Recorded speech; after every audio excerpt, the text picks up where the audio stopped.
Crime news, social news, political news, adventure, تمام اس طرح کی خبروں کو دیکھنے کے لیے جڑے رہیں V24 انڈیا نیوز کے ساتھ۔ کل سے شروع ہونے والے 42ویں عرص نور حضور مفتی اعظم کو لے کر رجا اکیڈمی و تنظیم علماء اسلام کے دوارا پریس وارتا کا آیوجن کیا گیا۔ وہیں پریس وارتا میں فلسطین کے مدعے پر علماء کے دوارا کڑا رخ کرتے ہوئے کہا گیا، اسرائیل کے دوارا جس طرح سے فلسطینی مسلمانوں پر روزانہ بمباری و جان مال کا نقصان پہنچایا جا رہا ہے، اس کو اسرائیل تتکال بند کر دینا چاہیے، نہیں تو اسے خمیازہ بھگتنا پڑے گا۔ ساتھ ہی آپ کو بتا دیں، تنظیم علماء اسلام کے راشٹری مہاسچو مولانا صاحب رضوی نے کہا ہے، فلسطین میں استھت مسجد اقصی پوری دنیا مسلمانوں کا دھارمک کیندر ہے، جہاں پر 5 وقت کی نماز مسلمانوں کے دوارا پڑھی جاتی ہے۔ وہیں سنیکت راشٹر سے اپیل کرتے ہوئے انہوں نے کہا ہے مسجد اقصی کی سرکشا کے پختہ انتظام کیے جائیں، ساتھ ہی وہاں پر نماز پڑھنے والوں کو طریقے سے نماز پڑھنے میں کوئی بھی دقت نہ ہو۔ ساتھ ہی سنیکت راشٹر سے فلسطین اور اسرائیل کے مسئلے کا حل نکالنے کی اپیل بھی کی ہے۔ وہیں علماء کے دوارا کہا گیا ہے، اگر اسرائیل کے دوارا چیتاونی دیتے ہوئے کہا کہ اسرائیل دوارا اگر اس طرح کی کارروائی نہیں بند کی گئی تو اس کا خمیازہ اسرائیل کو بھگتنا پڑے گا۔ وہیں مولانا صاحب الدین نے کہا کہ ہمارا سنگٹھن نئی دلی میں استھت اسرائیل ایمبیسی کے سامنے کڑا رخ اختیار کرتے ہوئے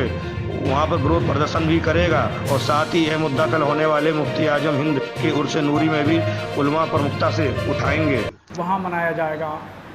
ہندوستان کے گوشے گوشے میں، کونے کونے میں عرس نوری کی تقریبات منعقد ہوں گی، اور جو علماء کرام کا کل کا موضوع ہے اور کل جو بولیں گے وہ اس موضوع پر آج حضرت مولانا سید نوری صاحب آپ کو بیان دیں گے کہ خاص طور پر یہ موضوع رہے گا کہ اسرائیل کی جارحانہ اور ظالمانہ کارروائی فلسطینی مسلمانوں پر مسلسل کے ساتھ جاری ہے، اور وہاں فلسطین کا جو شہر ہے غازہ شہر میں مسلسل بمباری کی جا رہی ہے، آبادی پر بم پھینکے جا رہے ہیں، اور آبادی سے اس سے متاثر ہو کر کے بوڑھے، بچے اور مہیلائیں بہت زیادہ گھائل ہوئی ہیں، شہید ہوئے ہیں۔ بہت سارے زیادہ لوگ جو ہے وہ ہاسپٹل میں بھی ایڈمٹ ہیں، اور ہاسپٹل میں بھی صحیح طور پر ان کی مرہم پٹی نہ ہو کر کے، ان کا علاج نہ ہو کر کے خواتین گھر پہ علاج کر رہی ہیں۔ یہ اسرائیل کی جارحانہ اور ظالمانہ کارروائی ہے۔ اور اس کے علاوہ بیت المقدس میں آزادانہ طور پر نماز پڑھنے پر پابندی ہے۔ وہاں پر کوئی بھی اگر نماز پڑھنے کے لیے جاتا ہے تو اسرائیلی فورس کے اہلکار ان نمازیوں پر حملہ کرتے ہیں، ان کو زخمی کرتے ہیں، ان کو شہید کر دیتے ہیں۔ تو یہ مسلسل ظالمانہ کارروائی اسرائیل کی چل رہی ہے۔ تو اس ظالمانہ کارروائی کے خلاف ہم لوگ یعنی علماء اہل سنت، رضا اکیڈمی اور دیگر مسلم تنظیمیں اور علماء کرام احتجاج کرتے ہیں، اور اقوام متحدہ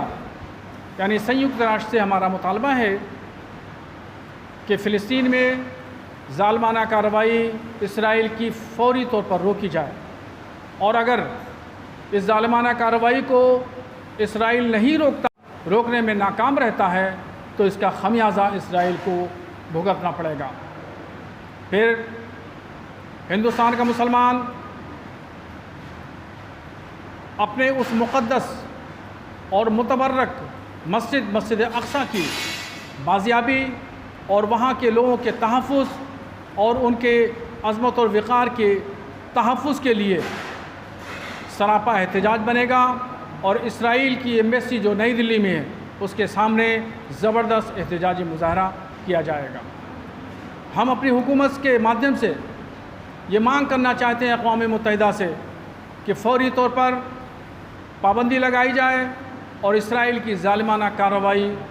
کو روکا جائے، اور وہاں جو بمباری ہو رہی ہے اس کو روکا جائے۔ انسانی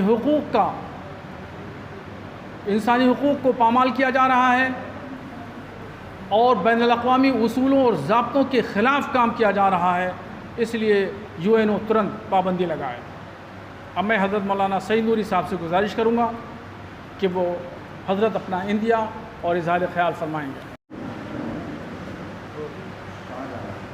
شہزادہ اعلیٰ حضرت حضور مفتی اعظم حضرت مولانا شاہ محمد مصطفیٰ رضا قادری برکاتی نوری رضی اللہ تعالیٰ عنہ کا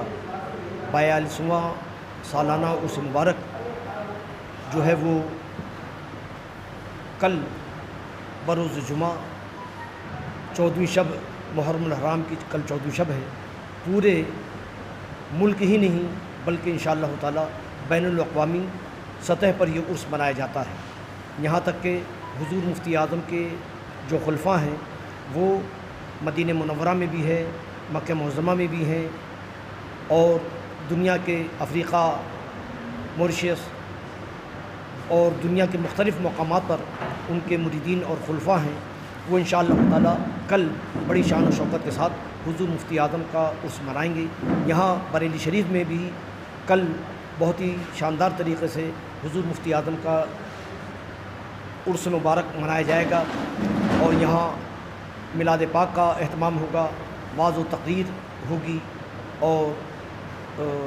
لنگر شریف کا اہتمام ہے وہ پیش کیا جائے گا. اس کے ساتھ ساتھ مدارس اہل سنت کے طلباء کے لیے کچھ کتابیں جو ہیں وہ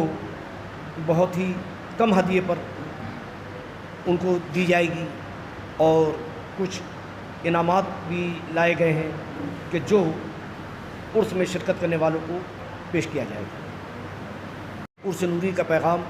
گھر تک گھر گھر پہنچے اور لوگوں کو معلوم ہو کہ حضور مفتی اعظم کتنی عظیم شخصیت تھی. انہوں نے اپنے شریعت مطہرہ کے لیے، اپنی قوم کے لیے، اپنے ملک کے لیے کیا کیا قربانیاں دی ہیں، کس طریقے سے انہوں نے قوم کو، وہ خود کس طریقے سے قوم کی ہدایت کا ذریعہ بنے ہیں، وہ تمام چیزیں سامنے آئیں. اور کل کے عرس میں خاص طور سے فلسطینی مسلمانوں کے لیے بیت المقدس کے لیے دعا کی جائے کہ وہاں پر جو فلسطین ہیں ان پر ان کی جانیں لی جا رہی ہیں، گولی چلائی